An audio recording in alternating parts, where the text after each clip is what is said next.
ada rumor yang mengatakan Sheikh Jassim bisa kembali mengikuti proses penawaran. Kisah pengambil alihan Manchester United akan segera berakhir, dan reporter terpercaya Fabrizio Romano berbagi kabar terbaru dari sumber yang menurutnya dekat dengan Sheikh Jassim. Tampaknya Jassim sangat dekat dengan kesepakatan, menyusul rumor dari Qatar. Namun, seperti yang kita ketahui, ada perkembangan besar pengambil alihan MU selama akhir pekan. Jassim memutuskan untuk menarik tawarannya untuk Setan Merah pada hari Sabtu, meninggalkan Ratcliffe dan Ineos sebagai penawar tunggal. Meski begitu, masih beredar rumor kemungkinan Jassim kembali mengikuti proses penawaran. Laporan menyatakan bahwa tokoh-tokoh penting yang terlibat dalam kesepakatan Ratcliffe tidak sepenuhnya setuju dengan gagasan bahwa penawar asal Qatar telah membuat keputusan untuk meninggalkan proses tersebut. Romano mengklaim keputusan untuk meninggalkan kesepakatan 100% dijamin dan dikonfirmasi. Saat ini tidak ada rencana untuk mengubahnya. Keluarga Glazers sudah diberitahu minggu lalu setelah tawaran terakhir ditolak. Tampaknya tinggal menunggu waktu hingga kisah pengambil alihan akhirnya berakhir, dengan Ratcliffe dan Ineos mengambil saham minoritas di klub tersebut dari keluarga Glazer.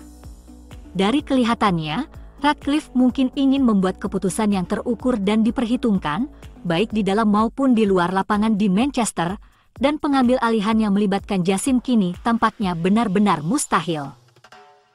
Sheikh Jassim dilaporkan telah menarik tawarannya untuk mengambil alih Manchester United dan mengalihkan perhatiannya ke Tottenham Hotspur asuhan Ange Postecoglou. Presiden Paris Saint-Germain, Nasser Al-Khelaifi, yang memiliki Qatar Sports Investments, sebelumnya dilaporkan telah bertemu dengan Ketua Spurs, Daniel Levy. Qatar menjadi tuan rumah Piala Dunia 2022 dan rival regionalnya Arab Saudi dan Abu Dhabi, memiliki klub rival Newcastle United dan Manchester City. Grup investasi olahraga Qatar dilaporkan tidak akan mengajukan tawaran untuk membeli Spurs, namun Sheikh Jassim dapat memimpin konsorsium untuk mengambil alih klub tersebut. Kehidupan di London Utara dimulai dengan awal yang baik bagi Postecoglou. Dengan Spurs saat ini duduk di puncak klasemen Liga Premier.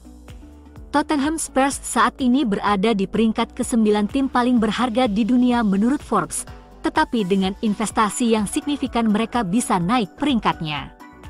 Al-Khelaifi sebelumnya dikabarkan memberikan nasihat kepada Sheikh Jassim dalam upayanya memperoleh 100% kepemilikan Manchester United. Sekarang, jika dia mengalihkan perhatiannya ke Tottenham, Postecoglou mungkin akan menerima dana yang besar untuk merekrut pemain-pemain terkenal setelah Harry Kane pergi beberapa bulan yang lalu. Rekan satu tim Jadon Sancho di Manchester United dilaporkan muak dengan sikap pemain sayap itu dan menyerukan agar perselisihannya dengan Erik ten Hag diakhiri. Pemain berusia 23 tahun itu tidak dimasukkan dalam skuad United untuk pertandingan melawan Arsenal karena standar pelatihan yang buruk. Sejak itu mantan bintang Borussia Dortmund itu dikeluarkan dari skuad tim utama setelah menyebut manajer tim pembohong. Kini, menurut The Mirror, para pemain telah sepakat dengan memberitahu Sancho bahwa dia harus meminta maaf kepada Ten Hag agar bisa bergabung kembali dengan skuad. The Guardian juga melaporkan Sancho akan bebas meninggalkan klub pada jendela transfer Januari jika masalah ini tidak diselesaikan. Sancho telah berlatih dengan skuad U18 United sejak insiden itu, dan Ten Hag dilaporkan bersedia mengizinkan pemain sayap itu kembali ke skuadnya. Situasi Sancho bukan satu-satunya masalah saat ini di United, dengan klub yang pernah dibanggakan tersebut saat ini duduk di urutan 10 klasemen Liga Premier. Mereka juga duduk di posisi terbawah grup Liga Champions, setelah kalah dalam 2 pertandingan Eropa pertama mereka melawan Bayern Munich dan Galatasaray. Dari 10 laga memasuki musim 2023-24, Ten Hag juga punya rekor lebih buruk dari Jose Mourinho dan Ole Gunnar Solskjaer di musim pemecatan mereka. Dalam beberapa tahun terakhir, para manajer United kesulitan membalikkan musim setelah awal yang buruk. dengan kedua manajer tersebut masing-masing hanya bertahan dalam 24 dan 17 pertandingan. Cedera telah menghambat sebagian besar skuad, dengan kedua bek tengah, Rafael Varane dan Lisandro Martinez, absen untuk waktu yang lama. Casemiro, Luke Shaw, Tyrell Malacia dan Sergio Reguilon juga menghabiskan waktu di luar lapangan karena cedera. Ada tanda tanya seputar ketersediaan 27 pemain menjelang pertandingan Liga Premier akhir pekan ini antara Sheffield United dan Manchester United. Setan Merah bertandang ke Bramall Lane pada Sabtu malam, 2 minggu setelah aksi heroik Scott McTominay menyelamatkan 3 poin di masa tambahan waktu melawan Brentford. Erik ten Hag telah tanpa Aaron Wan-Bissaka, Lisandro Martinez, Luke Shaw dan Tyrell Malacia yang cedera selama beberapa minggu, dan tidak satupun dari kuartet tersebut diperkirakan akan kembali tepat waktu untuk perjalanan ke Yorkshire. Jadon Sancho juga tidak, yang tetap dibekukan oleh Ten Hag sampai dia meminta maaf atas kritik publiknya terhadap manajer tersebut. Sergio Reguilon dan Kobbie Mainoo telah kembali berlatih selama seminggu, tetapi melewatkan kemenangan persahabatan atas Barnsley minggu lalu. Amat menjadi pemain lain yang bisa jadi pilihan. Rafael Varane melewatkan pertandingan melawan Brentford karena cedera ringan, tetapi seharusnya sudah pulih sepenuhnya dalam jeda 2 minggu. Di tempat lain, kiper pilihan ketiga Tom Heaton kemungkinan besar tidak akan melakukan perjalanan ke Bramall Lane. Sofyan Amrabat tidak terlibat dalam salah satu pertandingan Maroko, diduga menderita cedera baru.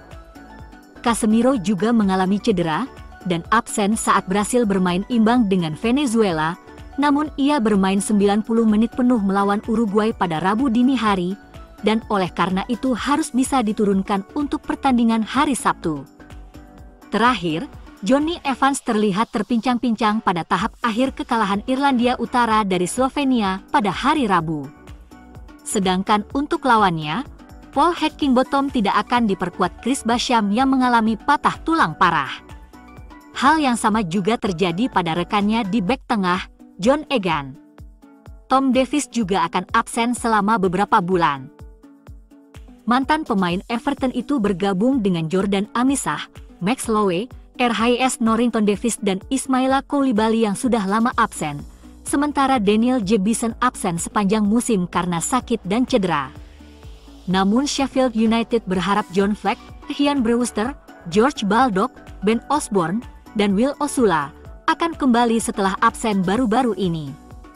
Adam Davies dipulangkan dari kubu Wales saat jeda karena cedera. Jika Adam tidak tersedia, dan dengan absennya Amisah, The Blades akan terpaksa mendaftarkan pemain pilihan keempat, Marcus de Wurst, sebagai penjaga gawang darurat, meskipun ini hanya akan menjadi opsi di bangku cadangan. Dia pernah menjadi salah satu pemain muda paling berharga di pasar. Manchester United telah menyebutkan harga yang mereka minta untuk Mason Greenwood.